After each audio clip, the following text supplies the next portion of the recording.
Tu veux savoir quelle est l'arme la plus puissante du 21e siècle? Ce n'est ni une ogive, ni un avion de chasse, c'est un détroit de 39 km. Et donc on va parler du détroit d'Ormuz parce que vous êtes en train de faire face à un mensonge médiatique absolument hallucinant depuis hier et je vais tout vous débunker. Pas besoin de partir en guerre directe avec les États-Unis. L'Iran a juste besoin de fermer le détroit d'Ormuz.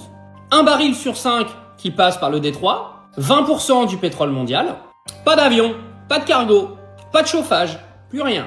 Chute du trafic maritime, ciel vide, avion au sol, en gros le bordel. Mais le gros mensonge, c'est qu'on est en train de venir t'expliquer que la Chine va suffoquer avec nous. Ah non, la Chine, elle va continuer de recevoir son pétrole, ne t'inquiète pas. Ah pourquoi? Parce qu'il y a eu des alliances secrètes entre la Chine et l'Iran. Et il y a eu un accord en 2021 qui explique que l'Iran doit faire parvenir pour les 25 prochaines années tout le pétrole en Chine. C'est un contrat à 400 milliards de dollars qui s'appelait 25 ans de pétrole garanti. Je vous ai fait une petite photo pour que vous compreniez rapidement. Ici, c'est le détroit d'Ormuz, géré au nord par l'Iran, géré au sud par Oman. Donc en gros, il y a la partie import-export et la partie je dégage vers l'Asie. La partie du nord, elle est 100% gérée par l'Iran, d'accord? Et puis si quiconque n'est pas content, l'Iran, ils envoient des drones, ils défoncent les pétroliers, ils l'ont déjà fait dans le passé.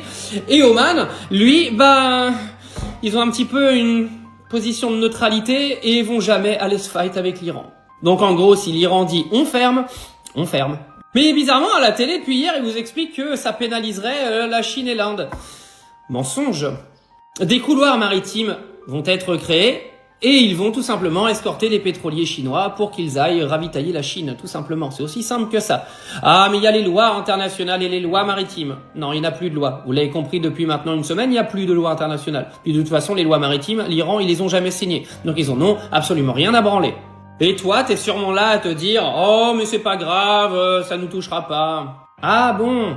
Donc en fait, ton pétrole à 2,50 €, 2,80 €, ça te dérange pas? Une augmentation du prix de ton alimentaire d'à peu près 20%, ça te dérange pas? Les pertes d'emploi qui vont aller avec? Tous les vols qui vont être annulés naturellement parce qu'il y a des compagnies aériennes qui financièrement ne pourront pas survivre? Ah bah oui les amis, parce que qui veut dire blocage du détroit veut dire augmentation des hydrocarbures et automatiquement faut bien en foutre l'intérieur des avions. Et je peux vous dire qu'il y a des compagnies aériennes, des très grandes, qui sont déjà sur la corde raide financièrement. Alors là je vous laisse même pas imaginer l'impact. Et puis vos autres factures, gaz, électricité, ça va y aller avec. Ah vous pensiez que la 3e guerre mondiale elle démarrait avec des missiles? Ah on a peut-être les préludes avec les missiles. Par contre la guerre elle commencera économiquement.